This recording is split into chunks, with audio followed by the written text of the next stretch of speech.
یو بله مسله چې موږ تاسې په دې څپرکي کې مخکې د دې نه چې د رابطې او تابع مبحث شروع کړو هغه عبارت دی د کارتیزیاني مستوي. ډېره مهمه مسله ده.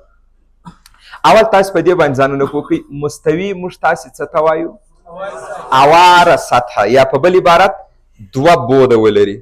متوجه سولئ؟ یو اواره سطحه تر ټولو ښه مثال د اوارې سطحې ولاړو اوبو سطحه راځي. ځکه اوبه نسي کېدلی چې په لوړو لاندې کې داسې سره ودرېږي. یعنې مطلب اوبه چې په هر ځای کې توقف وکئ دا سطحه زما مطلب د افقیتوب څخه نه دی. مایل وي هم مشکل نه لري، عمودي وي هم مشکل نه لري. مطلب څه وي؟ اواره سطحه وي. او اوس نو تاسو په دې باندې پوهېږئ چې اوبه هېڅکله داسې توقف نسي کولی. داسې یو توقف کولی سي اوبه داسې ودرېږي. که مایل وي که افقي وي مګر اوبه به څنګه واقع کېږي؟ اوار. اواره سطحې ته موږ تاسو وایو مستوي. نو د دې دپاره چې دا مفهوم یو اندازه زموږ ذهن ته راسي موږ وایو د میز سطحه، د دیوال سطحه، د تختې سطحه، دا عبارت د څه شي څخه سو؟ مستوي. ښه دا خو سو د مستوي مفهوم. اوس سوال دلته دی چې کارتیزیاني مستوي څه ته ویل کېږي؟ ما تاسو ته دا د کارتیزیان لفظ یو بل ځای کې هم ویلي و. دا د رینا دکارت لاتیني بڼه ده، د نامه لاتیني بڼه ده. کارتیزیاني مستوي یعنی هغه مستوي چې د دیکارت پورې مربوط، یعنی که زه داسې درته وایم کارتیزیاني مستوي یعنی د دیکارت مستوي هم صحیح خبره ده. نو دا په حقیقت کې دا مستوي مو د ده ته منسوب کړی دی چې د ده مستوي، ځکه دا مفهوم لومړي ځل دپاره هم دې شخص بیان کړی. اوس کارتیزیاني مستوي څه ډول مستوي ته وایي؟ ډېره زیات اسانه دی. په هر مستوي کې چې تاسې یو په بل عمود خطونه رسم کړه همغه مستوي ته وایي کارتیزیاني. دا د تختې سطحه مستوي دی که نه؟ د کارتیزیان مستوي ورته ویلی سم؟ نه. یو په بل عمود خطونه پکښې کې رسم کړم، یو خط دا دی یو پر دا عمود، اوس همدغه تختې ته زه څه ویلی سم؟ کارتیزیاني مستوي. ستاسې د کتابچې یو مخ یو مستوي رالی، دا د کارتیزیان مستوي دی؟ موږ وایو نه. څنګه یې جوړ کړم ځینې؟ یو په بل عمود خطونه ورباندې رسم کړه، دې ته څه وایي؟ کارتیزیاني مستوي. ډېر اسانه و. هر اواره سطحه مستوي ده. که مو په هغه سطحه کې یو په بل عمود خطونه سره رسم کړه کارتیزیاني مستوي ورته ویل کېږي. په حقیقت کې دا مفاهیم د دې دپاره دي چې موږ د الجبر او د هندسې ترمنځ ارتباطات رامنځته کړو. نو د شکلونو د رسمولو دپاره، د ټکو د ادرسونو د ویلو دپاره، د ګرافونو د رسمولو دپاره باید د هغوی دپاره یو مستوي شتون ولري چې هماغه مستوي ته موږ څه وایو؟ کارتیزیاني مستوي. بیا یو په بل عمود خطونه چې مو رسم کړه، یو افقي خط رالی یو عمودي، دا افقي ته یې وایو د اکس محور، محور همدا خط سو، او عمودي ته یې وایو د وای خط، د وای محور. متوجه سولئ؟ دا تاسې د مختلط مستوي سره مه ګډوډ کوئ. هغه کارتیزیاني نه و، هغه څه و؟ مختلط. په هغه کې د عمودي محور مهومي اعداد و، افقي محور حقیقي اعداد و. په دې کې عمودي محور باندې هم حقیقي اعداد دي، پر افقي محور باندې هم حقیقي اعداد دي. اوس که زه وغواړم دلته تاسو ته یو کارتیزیاني مستوي رسم کړم، څنګه باید رسم کړم؟ موږ مستوي خو تیار دی، یو په بل عمود خطونه ورباندې رسم کړه، د اکس محور د وای. بس اوس دا اوس چې تاسو دلته دا صفحه وینئ همدغه نوم په ریاضیاتو کې څه دی؟ کارتیزیاني مستوي، د کارتیزیان مستوي. صحیح خبره ده؟ کله چې تاسو کارتیزیاني مستوي رسم کوئ، یعنی په مستوي کې مو یو په بل عمود خطونه رسم کړه، آیا دا مستوي په څلورو ناحیو یا په څلورو ربو باندې وویشل سو که نه؟ نو تاسو د دې هرې ربې نومان هم بیا زده کوئ. دې ته موږ تاسو څه وایو؟ اوله ربه، دې ته دوهمه ربه، دې ته درېیمه ربه او دا څلرمه ربه. تاسو متوجه یاست د ساعت د ستنې خلاف نامګذاري کوئ. دا لومړۍ ربه راله، د ساعت ستنه دې طرف ته ځي، تاسو خلاف راسئ، دا دوهمه ربه، دا درېیمه ربه، دا څلرمه ربه. نو موږ په کارتیزیاني مستوي کې څلور ربې لرو یا څلور ناحیې لرو. متوجه سولئ؟ او دا دواړه یو په بل عمود خطونه چې دي په کومه نقطه کې چې تقاطع کړې همدې نقطې ته د دې وروسته موږ تاسو وایو مبدا. دا سوله مبدا، دا پیل سو، د پیل نقطه دا درته راغله. ښه تر دې ځایه خو کم کم متوجه کېږي. اوس که زه ستاسو ته داسې پوښتنه وکړم چې آیا په همدغه کارتیزیاني مستوي کې، دا یو کارتیزیاني مستوي رالی، آیا په همدغه کارتیزیاني مستوي کې دلته نقطې وجود لري په دا هره ربه کې که نه؟ تاسو به څه وایاست؟ او بې شمېره نقطې وجود لري. صحیح خبره ده. مثال زه یو تعداد تاسو ته ښکاره کوم، صحیح خبره ده؟ بېشمېره نقطې وجود لري. یو تعداد نمونهګانې تاسې وهم لیدل. او زه یوه نقطه انتخابوم چې تاسې په دې باندې پوه شئ چې د دې نقطې هندسي شکل د دې نقطې الجبري بڼه زه څنګه لیکای شم. یوه نقطه مې انتخاب کړه. اوس که تاسې په دې کارتیزیني مستوي کې هر ځای یوه نقطه انتخاب کړئ، هغه نقطه د اکس پر محور هم یو ادرس لري، د وای پر محور هم. یعنې تاسې به دا نقطه عموداً اکس ته راکښته کوئ او عموداً به یې وای ته ور انتقالوئ. هر قیمت باندې چې دی اکس ته رالی هغه ته موږ تاسې وایو چې دا د دې نقطې د اکس قیمت دی، او پر هر نقطې چې وای ته رالی موږ وایو دا د دې نقطې د وای قیمت دی. یعنې یو ترتیب رامنځته سو. اوس د کارتیزیني مستوي ګټې ته وګورئ. یو ترتیب رامنځته سو چې زه کولی سم اوس په دې بېشمېره نقطو کې یو نقطې ته داسې ادرس جوړ کړم چې هر یو پیدا کړلی سي. د کارتیزیني مستوي یوه ګټه دا سوله که نه؟ اوس ما یوه نقطه درته انتخاب کړه، د عموداً راکښته کوئ اکس ته. اوس نو عموداً چې اکس ته هر قیمت ته راغلی د دغه نقطې څخه تر مبدا پورې دغه فاصلې ته زه نوم ورکوم A، او چې وای ته عموداً راغی دې فاصلې ته نوم ورکوو B. اوس نو دا نقطه چې ما دلته تاسو ته رسم کړې ده د دې الجبري بڼه، یعنې دا څنګه کولی سم چې په سمبولونو د ریاضي ښکاره کړم، په مرتبه جوړه یې ښکاره کوم AB. اوس زه ستاسو ته سوال کوم، دا مې ولې دا AB په سیټ کې ونه لیکئ؟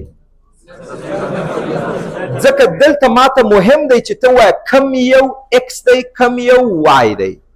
نو کله چې تا ته دا مهم سو چې کم یو مطلب یعنی لومړی دوهم خبره درته راغله، نو ته به کومه لیکنه وکارې؟ هغه چې ترتیب لري. او کله چې په یو ځای کې ترتیب نه و مهم، ته به څه شي وکارې؟ سیټ به وکارې. اوس نو هر کله چې تاسو یو نقطه ولیدله په دې بڼه باندې، تاسو په دې پوهیږئ چې په حقیقت کې دا A هغه قیمت دی چې نقطه عموداً اکس ته راولي یو قیمت درکوي، او کله چې دا عموداً وای ته انتقال کوي یو قیمت درته درکوي. اوس نو A ته زه وایم دا د نقطې د اکس مالفه ده، افقي مالفه ده، د ټکي لومړی مالفه، او یا دې ته څه وایي؟ د ټکي دوهمه مالفه. د لومړی مالفې څخه زموږ مطلب څه دی؟ هغه قیمت دی چې تا دا ټکی اکس محور ته راکښته کړی کوم عدد ته راغلی همغه عدد دی، او کله چې دا عموداً تاسو د وای محور ته انتقال کړی کوم عدد لاسته راغلی. دا سو د دې دواړو مالفې. یعنې که چیرې زه تاسو ته یو نقطه په دې شکل ولیکم، تاسو دلته توجه ورته وکړئ. ګورئ کله چې مې یو په بل عمود خطونه رسم کړه، باز د دې څه شي جوړ سو؟ کارتیزیني مستوي جوړ سو. که ما تاسو ته یو نقطه داسې ولیکله 3.2، آیا د دې مطلب دا نه دی چې دا داسې یو ټکی دی، دا داسې یو ټکی دی چې کله موږ تاسې دا اکس ته راکښته کړی کوم عدد ته راغلي یو؟ 3 ته. او کله چې وای ته مو انتقال کړی څو ته تللي یو؟ 2 ته. د دې مطلب همداسې یو شی راځي که نه؟ اوس نو که چیرې موږ تاسې رسم هم نه کړو، هره نقطه په مرتبې جوړې درته ووایم، ته هغه نقطه کولی سې په دقیقه توګه په کارتیزیني مستوي کې پیدا کړې. صحیح ده؟ تاسو د دې یو تعداد نور نومان هم زده کړئ. دا د ټکي لومړی مالفه ده یا د اکس مالفه ده. ګورئ زه اوس دلته دوې خبرې تاسو ته کوم، یو د دې نومان درته وایم او یو د دوی مفاهیم درته وایم چې دا څه شي بیانوي. یو مفهوم خو تاسو پوه سولئ، دا لومړی مالفه څه شي بیانوي؟ هغه چې ته اکس ته راولې کوم عدد ته راغلی. اما یو بل مهم مفهوم هم په دې کې شته. ښه اول خبره ته توجه وکړئ، د دې یو نوم درته وایم. A لومړی مالفه ده یا لومړی مرکبه ده، یا کولی سئ تاسو وایاست دا د ټکي ترتیب دی. هر کله چې یو چا درته ویل د ټکي ترتیب، مطلب د ټکي لومړی مالفه وي، یعنی د اکس مالفه. او دا دوهم ته کولی سئ ووایاست چې دا د ټکي وبخښئ زما څخه ګډوډ سو، بیرته د سره درته وایم. A د ټکي فاصله بیانېږي او B ته وایي د ټکي ترتیب. A لومړی مالفه یا د اکس مالفه دا عبارت د څه څخه دی؟ د ټکي فاصله. او B یعنی دومه مالفه دا د ټکي ترتیب. دا یو ټکی سو. اوس زه تاسو ته د ټکي ترتیب ووایاست ته به ووایه 2، او که درته ویل د ټکي فاصله ووایاست ته به ووایه 3. دا یو تعداد نومان درته راغله، فاصله، ترتیب. ترتیب د وای مالفه، فاصله د اکس مالفه. دا یې نومان سوه. لومړی مالفه او دومه مالفه وکاروئ، دا لفظونه دا هم صحیح دي. اما ډېر خلک کوم الفاظ کاروي؟ د اکس مالفه، د وای مالفه، دا هم صحیح دي. اوس یې مفهوم زده کوئ چې ډېر زیات مهم دی. صحیح ده چې دا د لومړی مالفه ده، یعنی فاصله ده، دا دوهمه مالفه ده، یعنی ترتیب دی. دا لومړی مالفه ماته څه شي ښکاره کوي؟ دقت ورته وکړئ. لومړی مالفه تاسې ته ښکاره کوي د ټکي فاصله له اکس له وای محور څخه، او دوهمه مالفه تاسې ته ښکاره کوي د ټکي فاصله له اکس محور څخه. توجه ورته وکړئ. دا ځای اوس نو یو اندازه مهم دی چې دلته مې تیار رسم کړی د هغه ته به راسو. د دې ټکي مختصات څنګه راغله؟ 3 2. ما تاسو ته ویل چې لومړی مالفه ښکاره کوي د ټکي فاصله یا د ټکي واټن له وای محور څخه، او دوهمه مالفه ښکاره کوي د ټکي واټن یا د ټکي فاصله له اکس محور څخه. اوس تاسو ماته دا وایاست چې دغه نقطه د اکس له محور څخه څومره لیرې ده؟ آیا دا نقطه د اکس له محور څخه دومره لیرې ده که نه؟ دغه فاصله ده، او دا فاصله وګورئ مخامخ یې دلته یې مقدار هم ذکر شوی. دا څو دی؟ 2. نو رښتیا هم هغه چې د وای قیمت دی هغه فاصله د اکس له محور څخه بیانوي، او هغه چې د اکس قیمت دی ګورئ دغه د اکس قیمت څو دی؟ 3. او آیا دا 3 د وای له محور څخه فاصله بیانوي که نه؟ دا وګورئ دا دلته مخته موږ لیکلی څو دی؟ 3. ګورئ زه یو ټکی تاسو ته ولیکم 4 1. دغه نقطه به د وای له محور څخه څومره لیرې وي؟ آفرین. د اکس مالفه د وای څه لیرې والی دی؟ د وای مالفه د اکس څه لیرې والی دی. او په یاد ولرئ کله چې موږ تاسو یو ټکی په مستوي کې په کارتیزني مستوي کې په نښه کوئ دلته یو مستطیل رسمیږي او دا دایم مستطیل رسمیږي. ګورئ د دې خبرې ګټه څه ده چې زه تاسو ته مستطیل رسمیږي یعنی مخ په مخه زولي مساوي دي. د مستطیل مخ په مخه زولي څه شي وي؟ مساوي. او بله ګټه یې څه شي ده؟ د مستطیل ټولې داخلي زاویې 90 درجې دي. نو ته مجبور یې چې دا به عمود راکښته کې دا زاویه 90 دوی خو بېل هغه 90 وه، دا چې عمود راولې دا زاویه هم 90، دا اتومات 90 کېږي چې 3 دانې 90 سوه د 4 زولي داخلي زاویې 380 باید راسي، نو هغه درېیمه یې باید 90 وي، څلورمه یې باید 90 وي. متوجه سولئ؟ نو کله چې ما ورته ویل چې دا مستطیلونه دایم رسمیږي نو دا چې دغه زوله چې 2 واحده ده د دې مقابل والا زوله څو ده؟ 2 واحده. دا زوله چې 3 واحده ده د دې مقابل والا زوله څو ده؟ 3 واحده، ځکه مستطیل راغی. اوس دا نقطه ما تاسو ته ویلې د اکس له محور څخه فاصله 1 واحد، د وای له محور څخه فاصله 4. په یاد وکړئ دا خبره که در څه ګډوډ کېدی رسم یې کوي پخپله درته پیدا کېږي. اوس ګورئ زه دا رسم کوم، دا یې 1 2 3 4 5. کله چې تاسو محورونه رسم کړه بیا دا محور تقسیمات کوي. دا د تقسیمات اندازه ستاسې مربوط ته څومره نیسئ دا هر چا خپل زړه. لکه اوس ما دا رقم تقسیمات کړه، کیدای شي ځینې وخت دا تقسیمات غټ ونیسو، کیدای شي ځینې وخت یې نور هم کوچنی ونیسو. دا بالکل د هر چا زړه کار دی، اختیاري دی. اوس دا نقطه اکس 4 دی، 1 2 3 4 او وای 2 دی. آیا دا نقطه راله که نه؟ دا نقطه راله. اوس تاسو وګورئ دا نقطه د اکس څخه څومره لیرې ده؟ دومره کوچنۍ فاصله ده که نه؟ او ما تاسو ته دا مستطیلي مستوي هم ورته ویل کېږي. نو دغه فاصله دلته یې مقدار لیکل شوی چې څو دی؟ 1. دا مو ومنئ چې دا نقطه د اکس څخه 1 واحد لیرې ده، او دغه یو هلته په مرتبه جوړه کې کم قیمت دی؟ د وای. نو قیمت د وای دی او فاصله د اکس له محور څخه بیانوي. نو ولې بیا د وای قیمت ورته وایو؟ ځکه دا د وای پر محور دی، اما فاصله ښکاره کوي د څه شي څخه؟ د اکس. دغه نقطه د وای له محور څخه څومره لیرې ده؟ آیا د دې نقطې لیرېوالی د وای له محور څخه دغه واټن دی که نه؟ او دا واټن مخامخ دلته څو لیکل شوی؟ 4. نو دا د څه شي څخه فاصله راله؟ واټن له وای محور څخه، او دا د څه شي څخه فاصله راله؟ واټن له اکس محور څخه. نومان مو هم زده کړه، مفاهیم مو هم زده کړه. تر دې ځایه ټول متوجه دي دې خبرې ته؟ که ما تاسو ته یو نقطه په دې شکل ویل د اخري کوم یوه خبره درته اضافه کړم -5 -4.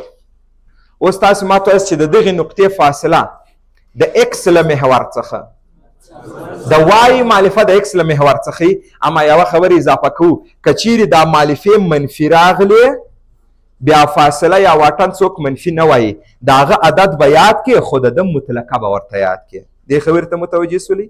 اوس د دې نقطې فاصله د اکس له محور څخه -4، د وای له محور څخه -5.